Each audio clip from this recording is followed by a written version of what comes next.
Morning, guys. Today we're going to take a couple of minutes and we're going to talk about some bare vital essentials that you're going to need for your homestead or for your SHTF setup.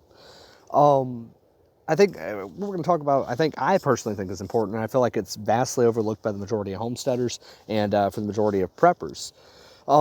So the first thing you need, I guess all of you know, is you're going to need a little bit of property. You'll need an acre, half acre at least, that you're going to live on. You're going to need your home. But after that, what are you going to do, right? So you're going to need food. And you see videos all over YouTube all the time talking about, oh, well, tomatoes and cucumbers and, other things that you might grow in your garden, peppers, vines, whatever. And those things are incredibly important, but something that people overlook is, well, fruit trees. And, well, personally, I think they're probably one of the most important things that you can add to your homestead. And the reason being is because the vast majority of your diet in an apocalypse type situation where, junk's hit the fan, is going to be dependent on things that you grow, right? So I don't know about you guys, but I would get really tired really quick of eating bland, plain vegetables, right?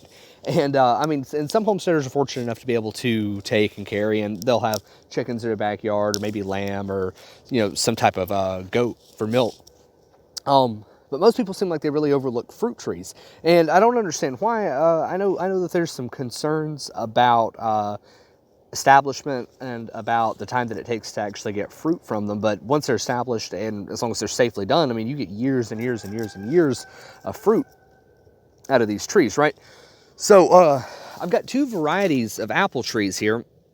So you can see this right here is a Golden Delicious, and that was, excuse me, that was a number 3 pair, right? And here we have Red Delicious, also number 3, and that's just Lowe's Grow Together code for those of you that don't know. Anyway, so trees require two different trees. They could be interchanging species, but it has to be 2 different apple trees to pollinate together, right? Well, a lot of fruiting trees do. Apples, pears, peaches, I'm pretty sure. I don't think oranges do. Here you'll see that I've got a couple of peach trees set out, and they're also Grow Together 3, which means they do good growing together. And unfortunately, these pears will not cross-pollinate with the apples that are down there. But these pears will pollinate together, and the apples will pollinate together. And having them so close to each other does a couple of good things for me, right? So it makes it easy for bees to come by and just jump from this one to that one and immediately start pollinating. And then it can go from that one, and it immediately starts pollinating. If you're going to go ahead and do fruit trees, and I strongly, strongly suggest that you do fruit trees, some things that you're going to need to know. Number 1, you need to call 811. I'm pretty sure that's the standard for all of North America, the continuous United States.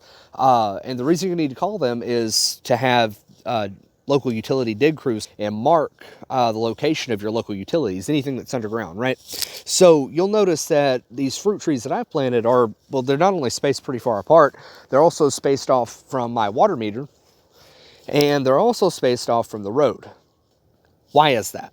Well, because apple trees, pear trees, fruit trees in general, have a really nasty habit of growing really big root structures. And they'll come all the way out over here if they're too close to a main water. The water line for me just happens to run right here because, I dialed 811.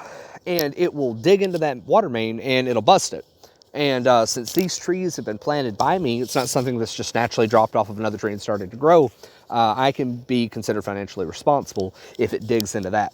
Now that's not going to matter 10 years from now if, we are in an apocalypse situation and I'm just living off these trees, and it's not going to matter if the water line busts because there's not going to be a local government to come after me. But good Lord willing, assuming everything does go fine, I don't want to end up being responsible for replacing that water main. That's not cheap. And not only that, I don't want to have to replace the water lines going into my house. So if you look right here, you'll see that I have my water meter, and those trees are spaced off 6 feet to either side of that meter. Now, of course, my water line runs straight to the house, and then straight to the road. It's the only that's actually the only buried utility line we have in my area. I don't have buried power lines. We don't have, well, actually, I take that back. We just got buried fiber optics, but that's on the other side of my driveway. And fiber optics, because of the type of energy that it transfers, just light, you're not going to typically see a lot of root structure damage. That I'm not going to say it's not possible, but it's just not something that's typical. Anyway, so I don't have gas lines, I don't have buried power lines, and plants will interfere with buried power lines. But because I don't have any of that, all I had to worry about was just the water main, which runs straight down the road. We don't have sewage either, so I don't have to worry about a sewer line coming out. Yes, trees will break that down. Yes, it's expensive to replace. So anyways, dial 811, get them to come out. They'll mark everything out for you with little flags or with paint. And then you can make sure you're at least 6 feet away. And for some things, maybe more. If you're burying like a willow tree, you probably want to give it 20 or more feet. So for whatever specific tree you're trying to plant, look and see. Something else that's also vitally important, I think, and it's something we're going to do this next season. We're going to come 6 more feet down, and starting right here, we're going to go down with nut trees. And maybe the year after that, we might do it this year too, but probably the year after that, we're going to go 6 feet back, and then we're going to put in peach and plum and a couple other things. And then right here, you can see we've already got one grapevine going. In the back, we have muscadines. We're going to have some scuffidines this next year. Anyway, so these long-term plants that take time to produce and grow are really, really important that you go ahead and get them started, especially at the beginning of your homestead. That way you've got time for them to grow, and after, 3-5 years, you can start actually getting flowering plants, right? So actually this next summer, we should see flowering and budding off this, and I should start getting little baby apples and little baby pears.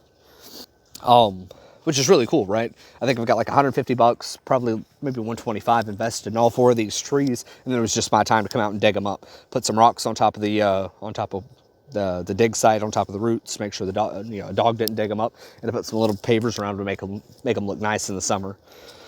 Yeah, guys. I hope this has been informative, and I hope it's going to help you out getting established in your own homestead.